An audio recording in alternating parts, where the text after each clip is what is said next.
உலகெங்கிலும் நடக்கும் முக்கிய நிகழ்வுகளை குறுஞ்செய்தி வடிவத்தில் தெரிந்து கொள்ள ஆதன் செயலியை டவுன்லோட் செய்யுங்கள். ஆதன் செயலியை டவுன்லோட் செய்ய டிஸ்கிரிப்ஷனில் உள்ள லிங்கை கிளிக் செய்யவும். ஆம்ஸ்ட்ராங்குடைய கொலை வழக்கில் கைது எண்ணிக்கை 21 அப்படின்னு இருந்தது. அஸ்வத்தாமனுடைய கைது 22 அப்படின்னு இருக்கு. இப்போ இந்த வழக்கில் மட்டும்தான் கூலிப்படை கொலையில் 22 தாண்டி 45 போய் முடியும். தமிழ்நாட்டில் நடந்த கொலைகளிலேயே ராமர் பாண்டியன், தீபக் பாண்டியன், ஆம்ஸ்ட்ராங் 3, ஜெயக்குமார் மற்றும் ராமஜெயம், இந்த 5 கொலைகளுமே ஸ்டடி மெட்டீரியல். ஏன் இது ஸ்டடி மெட்டீரியலாக மாறுது அப்படின்னா, அஸ்வத்தாமன் அப்பாயின்மெண்ட் வாங்கிட்டே போய் பார்க்குறாரு. ஓகே, ஆம்ஸ்ட்ராங்க நாகேந்திரன் லைனில் வந்திருக்காரு. லைனில் ஃபோனை அவர்கிட்ட கொடுக்குறாரு. கொடுத்தோடனே என் பையன் விஷயத்துலேருந்து ஒதுங்கலினா நடக்கிறதே வேற அப்படின்னு வார்ன் பண்ணுறாரு. சிறையில் இருக்கக்கூடிய நாகேந்திரன் ஆம்ஸ்ட்ராங்கை மிரட்டியிருக்காரு. ஆம்ஸ்ட்ராங்குக்கு எந்தெந்த குரூப் எல்லாம் ஆகாதோ அந்தந்த குரூப்பை என்கேஜ் பண்ணி ஒட்டு மொத்தமா எக்ஸிக்யூட் பண்ணிருக்காங்க நம்ம எடுத்துக்கலாமா? அகலம்தான். ஆனா ஒரு யாருடைய இன்ட்ரெஸ்ட்காக செஞ்சாங்க? சம்போசனுடைய இன்ட்ரெஸ்ட்காக பண்ணிருக்காங்களா, இல்ல நாகேந்திரோட இன்ட்ரெஸ்ட்காக பண்ணிருக்காங்களா, இல்ல ஆர்காட் சுரேஷ் இன்ட்ரெஸ்ட்காக பண்ணிருக்காங்களா? எந்த இன்ட்ரெஸ்ட் அது அதிகமா இருக்கு? இன்ட்ரெஸ்ட் பாருங்க. இன்ட்ரெஸ்ட் முதல் இன்ட்ரெஸ்ட் வழக்கறிஞர் அருளுடைய சேர்த்துல அஸ்வத்தாமனும் நாகேந்திரனும் தான் கூலிப்படையை என்கேஜ் பண்ணாங்க அப்படின்னு சொல்றாரு. அதாவது அஸ்வத்தாமுடைய ஒத்துழைப்பின் பேர் தான் சம்போஸ் ஃபீல்டுக்குள்ள வந்திருக்காரா? இவங்க எல்லாமே சிறைச்சாலைக்குள் நண்பர்கள். அப்பனா ஸ்கெட்சு சிறையில் போட்டிருக்காங்க. ஆதரவுகளுக்கு அன்பு வணக்கம். இன்று நம்மோடு வட சென்னையில் நீண்ட காலம் பணியாற்றிய காவல்துறை அதிகாரி, சென்னை உலுக்கிய ஷட்டர் கொள்ளையர்களை பீகாருக்கே சென்று பிடித்த ஒரு ஆளுமை, வட சென்னை பகுதிகளில் நீண்ட காலமாக ஏஎஸ்பியாக பணிபுரிந்த காவல் ஆளுமை திருமிகு முன்னாள் ஏசிபி ராஜேந்திர ராஜா அவர்கள் நம்மோடு இருந்திருந்தார். வணக்கம் ராஜேந்திர ராஜா சார். வணக்கம் தாமரை. நலமா இருக்கீங்களா சார்? நலமா இருக்கேன். ஆம்ஸ்ட்ராங் கொலையை பொறுத்த வரைக்கும் நாளுக்கு நாள் அந்த மர்ம முடிச்சுக்களுடைய எண்ணிக்கை அதிகமாகிட்டே இருக்கு. சமீபத்தில் ஒரு மிகப்பெரிய அப்டேட், வட சென்னையை சேர்ந்த மிக பிரபலமான ரவுடி நாகேந்திரன், இவருடைய மகன் அஸ்வத்தாமன் ஆம்ஸ்ட்ராங் கொலை வழக்கில் கைது செய்யப்பட்டிருக்காரு. அவர் ஒரு வழக்கறிஞரும் கூட. அதே போல் இளைஞர் காங்கிரஸில் மிக முக்கியமான பொறுப்பில் இருக்கார். குறிப்பாக ஆம்ஸ்ட்ராங்கும் நாகேந்திரனுக்கும் பிரச்சனையா, இல்லை ஆம்ஸ்ட்ராங்கும் அஸ்வத்தாமனுக்கும் பிரச்சனையா? ஏன் அஸ்வத்தாமன் இந்த கேஸில் மாட்டியிருக்காரு? என்ன ரோல் ப்ளே பண்ணியிருக்காரு இந்த கேஸை பொறுத்த வரைக்கும்? ஆம்ஸ்ட்ராங்குடைய கொலை வழக்கில் கைது எண்ணிக்கை 21 அப்படின்னு இருந்தது. இது அஸ்வத்தாமனுடைய கைது 22 அப்படின்னு இருக்கு. இது காவல்துறை இதுவரை விசாரித்து வந்த கோணங்கள் என்னென்ன அப்படிங்கிறது நமக்கு தெரியும். இதில் கஸ்டடி எடுக்கிற பொழுது பார்த்திங்கன்னா, அருள் அப்படிங்கிறவரை எடுக்கிறாங்க. அருள், பொன்னைப்பாடு, ராமு 3 பேர், இந்த 3 பேரும் எடுக்கிறாங்க. ஹரிகரன் எடுக்கிறாங்க.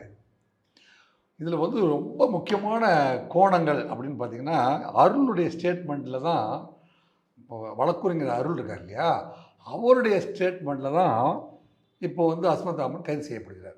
இதில் இப்போ இவரோட சேர்த்தா 8 வழக்கறிஞர்கள். ஆமாம், 8 வழக்கறிஞர்கள். இப்போ இந்த வழக்கிலே இந்த தமிழ்நாட்டில் நடந்த கொலைகளிலேயே இது கடந்த 10 ஆண்டுகளில் குறிப்பிடத்தக்க கொலை அப்படின்னு சொல்லப்போனால் அதில் 5 கொலைகள் சொல்லப்படுகிறது. அந்த 5 கொலையில் பார்த்திங்கன்னா, ராமர் பாண்டியன், தீபக் பாண்டியன், ஆம்ஸ்ட்ராங் 3, ஜெயக்குமார் மற்றும் ராமஜெயம், இந்த 5 கொலைகளுமே ஸ்டடி மெட்டீரியல்.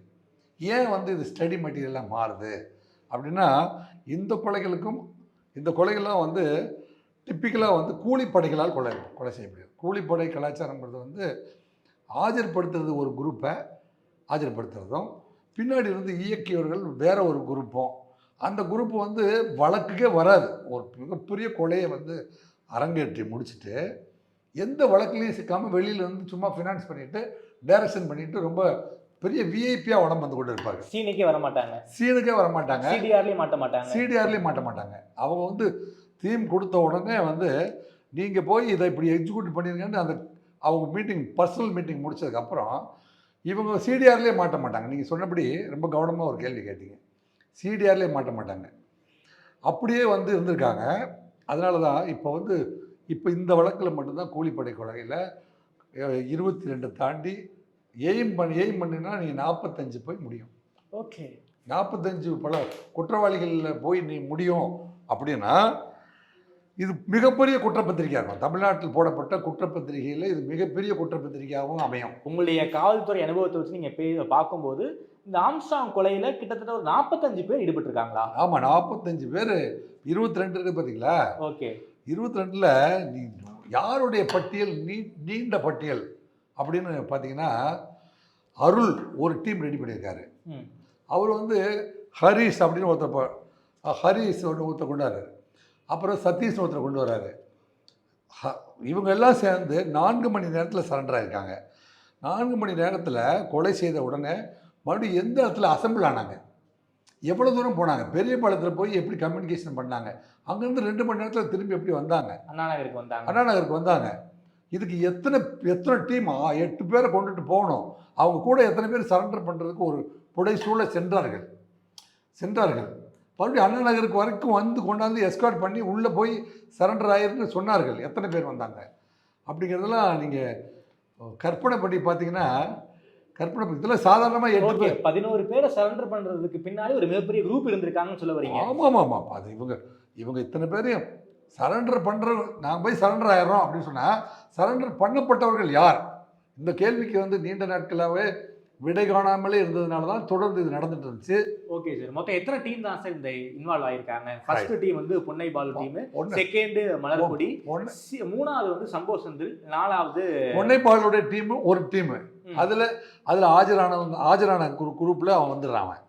அவன் தான் பொன்னை பாலு. அவங்க கூட எத்தனை முறை ஜெயிலுக்கு போனானோ, யாரெல்லாம் நல்லா வெட்டுவாங்களோ, யாரெல்லாம் A+ குற்றவாளியோ, அதில் வந்து ஃபீல்டுக்கு போகிறவங்களை கொண்டு வந்து பொன்னை பாலு கொண்டு வந்து இன்ட்ரடியூஸ் பண்ணிட்டான். ஓகே. ஸோ இந்த டீமை வச்சு முடிச்சிடலாம், நாங்கள் கேஸ் வாங்கிக்கிறோம். 11 பேர். ஆமாம், 11 பேர். அந்த கேஸ் வாங்கிக்கிறேன்னு சொன்ன 11 பேருக்கு பின்னாடி அருளுக்கு ஒரு பெரிய டீம் இருக்குது. ஓகே. அட்வொகேட் அருளுக்கு ஒரு டீம் இருக்குது. ஓகே. அந்த டீமுடைய எண்ணிக்கை தொடர்ந்து அதிகமாகிட்டே போகுது. ஹரிகரனுக்கு ஒரு டீம் இருக்கு. ஓகே. ஹரிகரன் டீமை வந்து நீங்கள் படித்து பார்த்தீங்கன்னா மலைத்து போகிறீர்கள். ஓகே. ஹரிகரன் டீமில் வந்து ஹரிகரன் 1 என்னங்க, ஹரிகரன் 1, வக்கீல் சிவா, மணலி மாத்தூர் சிவா 2, முகிலன் 3 என்னங்க, விஜயகுமார் 4, விக்னேஷ் ராஜேஷ், விஜயகுமார், முகிலன், விஜயகுமார், விக்னேஷ்லாம் யாருங்க? இவங்க 3 பேரும் கோடம்பாக்கத்தை சேர்ந்தவர்கள். வெடிகுண்டை வந்து சம்போ செந்தில் குரூப்கிட்டருந்து வாங்கிட்டு வந்து, யார் சம்போ செந்தில் தான் கொடுத்தாரா? சம்போ செந்தில் சார்பாக எத்தனை பேர் கொடுத்தார்கள்? எங்கிருந்து வந்தது? என்னங்க, இதை முகிலனும் விஜயகுமாரும் விக்னேஷ் வாங்கிட்டு வந்து ராஜேஷ்கிட்ட கொடுக்குறாங்க. ஸோ ராஜேஷ் இந்த கதையெல்லாம் முடித்தோடனே கிருஷ்ணனும் 3 பேரும் சேர்ந்து இங்கேருந்து வந்து திருச்செந்தூரில் போய் மீதி பொருட்களை ஹேண்ட் ஓவர் பண்ணிட்டு வந்திருக்காங்க. திருச்செந்தூர் போகிறாங்கன்னா தூத்துக்குடி கேங் இல்லை இன்வால்வ்னு சொல்ல வரீங்க? ஆமாம், தூத்துக்குடி மாவட்டம். அது வந்து நம்ம இந்த லொக்கேஷன் மேப்பில் வந்து அது திருச்செந்தூர் வரைக்கும் காட்டுது. அப்புறம் கூகுள் மேப்பு இன்னும் கொஞ்சம் அந்த பக்கம் சுற்றி காட்டுது. அதில் வந்து கிட்டத்தட்ட சம்போ செந்திலுடைய சொந்த ஊரை காட்டுது. ஓகே. காட்டுதா? தண்டுப்பத்தை காட்டுது. ஸோ தண்டுப்பத்து வரைக்கும் போய் அப்போ கொலை நடந்த இடத்துல வந்து 2 கத்தியும் 2 குண்டையும் போட்டுட்டு ஓடி போயிட்டாங்கன்னு சொன்னாங்களே, அது வந்து ரொம்ப மினிமம். அப்போ எவ்வளோ கொண்டு வரப்பட்டது அப்படிங்கிறது கிருஷ்ணனுடைய ஸ்டேட்மெண்ட் தான் தெரியும். கிருஷ்ணனே ஒரு பெரிய எபிசோட். கிருஷ்ணன் வந்து இங்கேருந்து தூத்துக்குடிக்கு போய் மீதியெல்லாம் ஹேண்ட் ஓவர் பண்ணிட்டு திருப்பி வந்தார். கிருஷ்ணனோட போனவங்க எத்தனை பேர்? தனியாகலாம் கிருஷ்ணன் போகல, கிருஷ்ணனோட 2-3 பேர் போனாங்க. அவங்க என்னென்னத்தை கொண்டு போய் ரிட்டர்ன் பண்ணிட்டு வந்தாங்க. ஓகே. எப்போ அந்த பொருளெல்லாம் அங்கேருந்து கொண்டு வந்தாங்க, என்னென்ன பொருட்களை கொண்டு வந்தார்கள். ஓகே சார், அது ஒரு பெரிய ஸ்டோரி. கேஸை பொறுத்த வரைக்கும் தூத்துக்குடி கேங் இருக்குதுன்னு நமக்கு தெரிஞ்சிருச்சு. அதே போல ஒரே ஏரியா தான் ஆம்ஸ்ட்ராங்குடைய எல்லா நல்ல நிகழ்வுலையும் வந்து அஸ்வத்தாமன் வந்து கலந்து கொண்டிருக்கிறார். அதே போல் சிறையில் இருக்கக்கூடிய நாகேந்திரன் தான் ஸ்கெட்ச் போட்டு கொடுத்தாருன்னு ஒரு சில தகவல்கள் பேசப்பட்டிருக்கு. இந்த விஷயத்தில் அஸ்வத்தாமனுக்கு என்ன ரோல் சார்? அஸ்வத்தாமனை என்கேஜ் பண்ணது யார்? அருள் என்ன சொல்கிறாருன்னா, அந்த கடந்த ஒரு 2 மாதத்துக்கு கொஞ்ச நாட்களுக்கு முன்பு ஜெயபிரகாஷ் 30 என்பவரை கடத்தி துப்பாக்கியை காட்டி மிரட்டி மாமூல் வசித்துள்ளார். யார்? திருவள்ளூர் வடக்கு மாவட்ட செயலாளர் ஜெயபிரகாஷ் அப்படிங்கிறவரை என்னங்க, இவர் அஸ்வத்தாமன் துப்பாக்கி காமிச்சு மிரட்டி அவரை கொண்டு போயிட்டு மிரட்டி அவர்கிட்ட வந்து பணம், ரியல் எஸ்டேட் மேட்டரில் அவர்கிட்ட வந்து பணம் வாங்கியிருக்காரு. ஸோ அப்போது வந்து கம்ப்ளைண்ட் கொடுக்கக்கூடாது, கம்ப்ளைண்ட் கொடுத்தீங்கன்னா உன்னை போட்டு தள்ளிடுவான்னு துப்பாக்கி அமைச்சு வேண்டாம். ஆனால் கம்ப்ளைண்ட் கொடுத்துட்டாரு. யார்? கடத்தப்பட்டவர். ஆமாம், கடத்தப்பட்டவர் வந்து ஜெயபிரகாஷ் வந்து கம்ப்ளைண்ட் கொடுத்துட்டார். கம்ப்ளைண்ட் கொடுக்க சொன்னது ஆம்ஸ்ட்ராங் தான் அப்படின்னு யார் நினைக்கிறாரு? நாகேந்திரன் நினைக்கிறாரு. கம்ப்ளைண்ட் கொடுக்க சொன்னதே வந்து ஆம்ஸ்ட்ராங் தான் அப்படின்ட்டு என்ன செய்கிறாரு, ஆம்ஸ்ட்ராங்க்கு நேரடியாகவே தொடர்பு கொண்டு நீ வந்து என் பையன் விஷயத்தில் தலையிடாத, ஓகே, என் பையன் விஷயத்தில் நீ தலையிடாத, தலையிட்டால் நடக்கிறதே வேற அப்படின்னு வேற ஆட்கள் வழியாக சொல்லி அனுப்புகிறாரு. ஓகே, சிறையில் இருக்கக்கூடிய நாகேந்திரன் ஆம்ஸ்ட்ராங்கை மிரட்டியிருக்காரு. ஆம்ஸ்ட்ராங்கை மிரட்டினதுக்கப்புறம் ஒரு தடவை அஸ்வத்தாமன்ட்ட போயிட்டு அஸ்வத்தாமன் அப்பாயின்மெண்ட் வாங்கிட்டே போய் பார்க்குறாரு. ஓகே, ஆம்ஸ்ட்ராங்கை வாங்கிட்டு பார்க்கும்போது நாகேந்திரன் லைனில் வந்திருக்காரு. ஓகே, லைனில் வந்து ஃபோனை அவர்கிட்ட கொடுங்குறாரு. கொடுத்தோடனே என் பையன் விஷயத்துலேருந்து ஒதுங்கலினா நடக்கிறதே வேற அப்படின்னு வார்ன் பண்ணுறாரு. ஸோ அவர் வந்து கம்ப்ளைண்ட் கொடுக்க தான் செய்வாங்க, அதுக்கு நான் பொறுப்பு இல்லை, உன்னால் முடிஞ்சதை பார்த்துக்க ஏதோ சொல்லியிருக்காரு. அது வந்து நேரடியாக வந்து ஒரு பெரிய சேலஞ்ச் நடந்திருக்கு. ஓகே, ஸோ அந்த சேலஞ்சின் அடிப்படையில் ஏற்பட்ட தகராறுக்காகத்தை தான் வந்து அவங்க வந்து ஒரு கூலிப்படையை அமைத்தினார்கள். யார் சொல்கிறாரு? ரொம்ப கவனமாக கவனிச்சிங்கன்னா புரியும் உங்களுக்கு. இந்த அஸ்வத்தாமனும் நாகேந்திரனும் சேர்ந்து ஒரு கூலிப்படையை அமர்த்தினார்கள். ஓகே, அந்த கூலிப்படை யாரு? அந்த கூலிப்படை தான் ஹரிகரனுடைய படை. ஓகே, புரியுதா உங்களுக்கு? அப்போ டீம் 1, டீம் 2, டீம் 3 ஆயிடுச்சு இப்போ. ஓகே சார், இந்த கேஸ் பொறுத்த வரைக்கும் ஒரு கிளியர் பிக்சர் எனக்கு கிடைச்சிருக்கு சார். அதாவது ஆம்ஸ்ட்ராங்குக்கு எந்தெந்த குரூப் எல்லாம் ஆகாதோ அந்தந்த குரூப்பை என்கேஜ் பண்ணி ஒட்டு மொத்தமாக எக்ஸிக்யூட் பண்ணியிருக்காங்க நம்ம எடுத்துக்கலாமா? அகலம் தான், ஆனால் ஒரு யாருடைய இன்ட்ரெஸ்டாக செஞ்சாங்க? ஓகே, சம்போசனுடைய இன்ட்ரெஸ்டுக்காக பண்ணியிருக்காங்களா, இல்லை நாகேந்திரோட இன்ட்ரெஸ்டுக்காக பண்ணியிருக்காங்களா, இல்லை ஆர்காட் சுரேஷ் இன்ட்ரெஸ்டுக்காக பண்ணியிருக்காங்களா? எந்த இன்ட்ரெஸ்ட் அது அதிகமாக இருக்குது? இன்ட்ரெஸ்ட் பாருங்கள். இன்ட்ரெஸ்ட் வந்து முதல் இன்ட்ரெஸ்ட் என்னுடைய அண்ணனை கொண்டுட்டாங்க. எங்கள் அண்ணன் இந்த ஏரியாவுக்கே பெரிய, அவருக்கு காலையிலான இட்லி, இட்லி பாயா, மத்தியானம் பிரியாணி, சாயந்தரம் அவருக்கு வேண்டியதெல்லாம் கிடைக்கும் அவங்க அண்ணன் இருக்கிற பொழுது. அப்பேற்பட்ட ஒரு அண்ணனை வந்து கதையை முடிச்சுட்டாங்க. அப்படின்னா பொன்னைப்பாலு அனாதையாக்கப்படுறாரு. பொன்னைப்பாலு அவ்வளோ பெரிய டான் இல்லை. ஐயோயோ நம்ம அண்ணன் போனதுனால நம்ம வந்து செயல் இழந்தவனும் ஆயிட்டமே, அனாதை ஆயிட்டமே அப்படிங்கிற பழி ஆர்வம் இருக்குது. அதை அன்னி கூட உட்காந்து பேசுகிறாரு. அஞ்சலை கூட பேசுகிறாரு. அஞ்சலையும் இவரும் பேசும்போது நம்ம அவனை எப்படி தீர்க்க முடியும், நம்ம சக்திக்கு அவனை தீர்க்க முடியுமாங்கிற அளவுக்கு தான் அவங்க பேச ஆரம்பிக்கிறாங்க. ஓகே, ஸோ அவங்களோட ஏற்பட்ட சந்திப்பு, யாரோட சந்திப்பு? மலர்கொடியோட ஏற்பட்ட சந்திப்பு. என்னங்க, அஞ்சலையும் மலர்கொடியும் சந்திக்கிற பொழுது அது இன்னும் கொஞ்சம் பெருசாகுது. இவங்கெல்லாம் சேர்ந்து பாலுடைய மைத்துனர் அருணை வக்கீலை சந்திக்கும் போது தான் அது வந்து 2 இலை விடுது, துளிர் விட்டு அந்த துளிர் வந்து ஹரிகரனை சந்திக்குது. ஹரிகரன் வந்து சம்பவ செந்தில் குரூப் வந்து நாங்களும் அவரை போடணும்னு தான் இருக்காங்க. அப்போ டீம் 1, டீம் 2. ஓகே, அப்போ டீம் 3 வந்து அஸ்வத்தாமன் வந்து ஏற்கனவே வந்து ஒரு இவரை கடத்தி ஜெயபிரகாஷ் வயசு 30 என்பவரை கடத்தி மிரட்டி பணம் வாங்கினதில் Aswathaman was arrested. Is law graduate. Yes, law graduate arrest ஆகி. இப்போ நான் வந்து எம்கேபி நகரில் இருக்கும்போது நாகேந்திரனுடைய சொந்த தம்பியை நாகேந்திரன் வீட்டிலேயே போய் கைது பண்ணியிருக்கேன். ஓகே, அரெஸ்ட் பண்ணும்போது இவர் வந்து அஸ்வத்தாமன் வந்து லா படிச்சுட்டு இருக்காரு. அப்போ நாகேந்திரன் மனைவிகிட்டையும் அஸ்வத்தாமன்ட்டையும் நான் பேசும்போது என்ன சொன்னாங்கன்னா, அப்பாவோட போச்சு சார், இல்லை ஏன்டா உங்கள் சித்தப்பா இந்த கேஸில் மாட்டுறான், இது பாருங்கள் ஒருத்தனை மிரட்டின கேஸு, கொலை மிரட்டல் 506 பாட்டுன்னு சொல்லுவாங்க. இது மாதிரி ஏன்டாரு, அவனே ஒருத்தன் ஆயுள் தண்டனையில் கிடக்கிறான், உள்ள வெளியே வரதுக்கு எத்தனை நாள்னு தெரியல. ஆனால் இல்லை அப்பாவே சொல்லியிருக்காரு, நான் வந்து படிப்பு நான் வக்கீல், நான் எஜுகேஷனில் தான் நான் போவேன், இந்த மாதிரி வம்புக்கெல்லாம் போக மாட்டேன்னு அஸ்வத்தாமன் சொல்லியிருந்தார். ஆனால் அதையும் தாண்டி இங்கே ஒருத்தர் மிரட்டி இருக்காரு. அதையும் தாண்டி வந்து என்ன செய்கிறாரு, வக்கீலாக இருக்குது, என்ன குறைய சொல்லுங்கள். ஒரு வழக்கறிஞர் ஆகிட்டீங்க, உங்கள் அப்பா வந்து என் தொழிலுக்கு நீ வராதடான்னு சொல்லியிருக்காரு. இருந்தாலும் வந்து இவர் வந்து ஸ்ரீபெரும்புதூரில் போயிட்டு பணக்காரனை சீக்கிரமாக பணக்காரனா எல்லாம் குயிக் மணி ஆகணும் அப்படிங்கிற பேராசையின் அடிப்படையில் ஸ்ரீபெரும்புதூரில் போயிட்டு அந்த ஸ்கிராப் விற்கிற டீலர்ஸோடு சேர்ந்து டீல் பண்ணுறாரு. அந்த டீலில் வந்து இவங்க இளைஞரணி காங்கிரஸுடைய பொதுச் செயலாளர் இவர் வந்து ஜெயபிரகாஷை வந்து கடத்த வேண்டியதாக போச்சு. ஸோ இந்த மாதிரி வம்புக்கே போக வேண்டாம்னு தான் நாகேந்திரன் அடிப்படி திருப்பி சொல்லுவார். நாங்கள் ரவுண்ட்ஸ் போகும்போதெல்லாம் இப்போ அப்படி திரு அருண் அவர்களுடைய உத்தரவின் பேரில் ரவுடிகளை போய் வீட்டிலேயே வந்து மிரட்டுறாங்களோ அது மாதிரி நாங்கள் அவங்க ஏரியாவில் இருக்கிற பொழுது அவர் வீட்டுக்கு என்னப்பா பசங்க ஒழுங்காக படிச்சுட்டு இருக்காங்களா அப்படின்னு கேட்டுட்டு வர்றது வழக்கம் எங்களுக்கு. Okay okay. ஸோ அப்போல்லாம் வந்து அஸ்வத்தாமன் வந்து நான் கையை கட்டிட்டு சார் நான் வந்து நல்லா படிச்சுட்ருக்கேன் சார், நான் இந்த தொழிலுக்கெல்லாம் போக மாட்டேன் சார், அப்போவோட முடிஞ்சு போச்சு சார், ஏதோ சூழ்நிலையில் போயிட்டார் அப்படி தான் அஸ்வத்தாமன் சொல்லிட்டு இருந்தார். ஓகே. ஸோ அஸ்வத்தாமனுக்கு வந்து இப்போ இந்த டான்களுக்கு மத்தியில் ஒரு சூழ்நிலை, இந்த சூழ்நிலையில் வாழ்கிற பொழுது இவன்லாம் ஒன்றுமே இல்லாமல் இவன் காரில் போகிறான் அவன் காரில் போகிறான், அவனுக்கு 3 கார் வாங்கிட்டான் அவன் 2 வீடு வாங்கிட்டான் அப்படிங்கிற இதெல்லாம் பார்க்குற பொழுது ஆட்டோமேட்டிக்காக வந்து இந்த ஆசை பெருசாகி இன்றைக்கி வந்து அரெஸ்ட் ஆகி உள்ளே போய் இதுக்கு மேலே ப்ராக்டிஸே பண்ண முடியாது. இவருடைய எதிர்காலம் பார்த்திங்கன்னா வயது 32, இனிமேல் வந்து இவர் 80 வயது உயிரோடு இருக்கிறாருன்னா அது வரைக்கும் இவர் ப்ராக்டிஸ் பண்ண முடியாது, ஓடிட்டே இருக்க வேண்டியதுதான். Okay sir. இந்த கேஸை பொறுத்த வரைக்கும் என்கேஜ் பண்ணது யார் சார் ஃபண்டு பண்ணி ஆம்ஸ்ட்ராங் போட சொன்னது யார்? மலர்கொடி 50 லட்சம் கொடுத்தார் சொல்கிறாங்க. இது புரியாத புதிர் என்ன அப்படின்னா, காவல்துறை மட்டுமே விளக்க முடிந்த ஒரு விஷயம் என்ன அப்படின்னா, மலர்கொடி பணம் கொடுத்துருக்காங்க.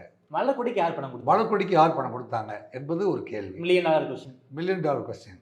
மலர்கொடிக்கு அவ்வளோ பணம், மலர்கொடி செலவு செய்யலாம். இல்லை, நம்ம கிட்ட விசாரிக்கும் போது 50 லட்சம் இல்லை, கிட்டத்தட்ட ஒரு 8 லட்சம் வரைக்கும் தான் மலர்கொடி அக்கௌண்ட்ல இருந்து. மலர்கொடி அக்கௌண்ட்ல இருந்து எல்லாருக்குமே பணம் போயிருக்குது. அதாவது நம்ம வந்து அந்த கணக்கு இப்போ இறுதியாக வந்து காவல்துறையில் காட்டப்படுற கணக்கு இறுதியானது, நடுவரின் தீர்ப்பே இறுதியானது சொல்லுவாங்க இல்லையா, அது மாதிரி நடுவரின் தீர்ப்பு தான் இறுதியானது. அப்போ அவங்க வந்து வழக்குக்காக எத்தனை லட்சம்ங்கிறத வந்து கணக்கிட்டு சொல்கிறாங்க பாருங்க, அது வழக்குக்காக வரும். ஆனால் அதை விட அதிக பணத்தை வந்து அவருக்கு வந்து செலவு பண்ணியிருக்காங்க அப்படிங்கிற. இப்போது ஃபண்டு பண்ணது யாரா சார் இருக்கும்? தென் மாவட்ட புள்ளியா இல்லை வட மாவட்ட புள்ளியா? தென் மாவட்ட புள்ளி ஒருவர் வந்து ஃபண்டு பண்ண வேண்டிய அவசியம் இருக்குதா, அவருக்கு நேரடி இங்கே பகை இருக்குதா அப்படின்னு கேட்டால் அது ஒரு புரியாத பதில். இப்போ சென்னையவே வந்து மாநிலத்துக்கு ஒரு முதல்வர் இருக்கார், அதுவும் குளத்தூர் பகுதிக்கு தான் நம்ம முதல்வர் வந்து அவருடைய தொகுதி இங்கே இருக்குது. அப்புறம் ஆற்காடு வீராசாமியுடைய மகன் எம்பியாக இருக்கிறாரு. இவங்களுடைய ஆளுமைக்குள்ளே இருக்கிற ஒரு இதில் வேறு அண்டர் கிரவுண்டில் யாரோ வந்து ஆட்சி செலுத்தி கொண்டிருக்கிறார்கள் என்பது மக்களையும் நம்மையும் உங்களையும் அதிசயிக்க வைக்குதா இல்லையா? இந்த ஆம்ஸ்ட்ராங் கொலையை பொறுத்த வரைக்கும் ஸ்கெட்சு என்பதை சம்பவ செந்தில் தான் போட்டிருக்காரு, அப்படி தான் பலரும் சொல்கிறாங்க. குறிப்பாக வெல் பிளான்ட் எக்ஸிக்யூட்டட் ஸ்கெட்சு. அப்படி இருக்கும்போது சம்பவ செந்தில் சென்னைக்கு வந்து ஏரியா எப்படி இருக்குது அப்படின்னு சென்னைக்கே வந்து அந்த ஏரியாவெலாம் அனலைசிஸ் பண்ணி தான் ஸ்கெட்சு போட்டிருப்பாரோங்கிற ஒரு சந்தேகம், ஒரு கேள்வி எழுது. அது எந்த அளவுக்கு சார் உண்மையாக இருக்க வாய்ப்பு இருக்குது? சம்பவ செந்தில் வந்து சென்னைக்கு வந்து இல்லை, சென்னைக்காரர் தான் அவர் வந்து சம்பவ செந்தில் சென்னையில் செட்டில் ஆகி நீண்ட நெடுங்காலம் ஆயிடுச்சு. ஓகே. 15 ஆண்டுகளுக்கு முன்பே சென்னையில் வந்து செட்டில் ஆகிட்டார். அவருடைய ஏரியா வந்து வண்ணாரப்பேட்டை. வண்ணாரப்பேட்டையிலேருந்து அவர் வந்து நீண்ட நெடுங்காலமாக வந்து இந்த 16 பேரையும் வச்சுட்டு நிறைய ஆப்ரேஷன்ஸ் எல்லாம் பண்ணியிருக்காரு. ஆனால் அவர் ரொம்ப கேர்ஃபுல்லாக என்ன செஞ்சுருக்காரு, அவருடைய புகைப்படமும் அவருடைய மூமெண்ட்ஸும் வந்து யாருக்குமே இல்லாத அளவிற்கு தன்னை வந்து வெளிப்படுத்திக் கொள்ளவில்லை. தான் வந்து ஒரு நிழல் உலகத்திலே இருந்தால் தான் வந்து காவல்துறையுடைய கண்களில் படாமல் இருக்க முடியுங்கிறதுல மிகப்பெரிய கவனமாக இருந்திருக்காரு அப்படிங்கிறது தான் இதில் உண்மை. Okay sir. குறிப்பாக என்னதான் சார் இந்த பிரச்சனை? ஆம்ஸ்ட்ராங் கொலை வந்து கிட்டத்தட்ட 1 மாதம் ஆயிடுச்சு, நம்ம அதை ரொம்ப தீவிரமாக விவாதிச்சுட்டு இருக்கோம். இதை என்கேஜ் பண்ணி ஃபண்டு பண்ணது யாருடைய இன்ஸ்ட்ரக்ஷன் பேரில் இந்த மோடல் என்பது நடந்திருக்கு? இப்போ அருளுடைய ஸ்டேட்மெண்ட், வழக்கறிஞர் அருளுடைய ஸ்டேட்மெண்ட்டில் அஸ்வத்தாமனும் நாகேந்திரனும் தான் வந்து கூலிப்படையை என்கேஜ் பண்ணாங்க ஓகே அப்படின்னு சொல்கிறாரு. அதாவது அஸ்வத்தாமுடைய ஒத்துழைப்பின் பேர் தான் சம்பவ செந்திலே ஃபீல்டுக்குள்ளே வந்திருக்காரா? இவங்க எல்லாமே வந்து சிறைச்சாலைக்குள் நண்பர்கள். அப்போனா ஸ்கெட்சு சிறையில் போட்டிருக்காங்க. இவங்க எல்லாமே சிறைச்சாலையில் இருக்கும்போது ஒரே படுக்கை ஒரே இடத்துல சாப்பிட்டு ஒன்றா படுத்து தூங்கினவங்க. ஓகே. அதனால் மிக நெருங்கிய குடும்ப நண்பர்களாக மாறியிருக்காங்க.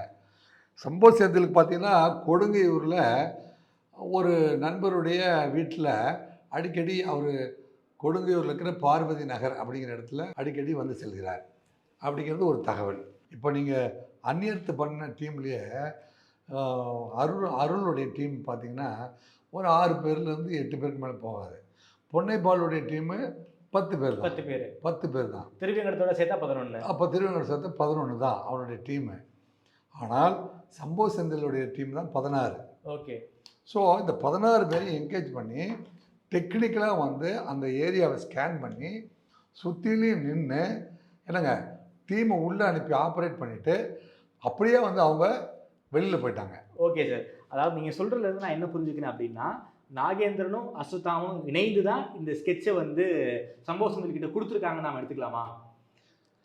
இந்த ஸ்கெட்சை சம்போ செந்தில்கிட்ட கொடுக்கணும் அப்படிங்கிறது இங்கே இந்த ஏபிசி 3 பேருக்குமே தெரியும்.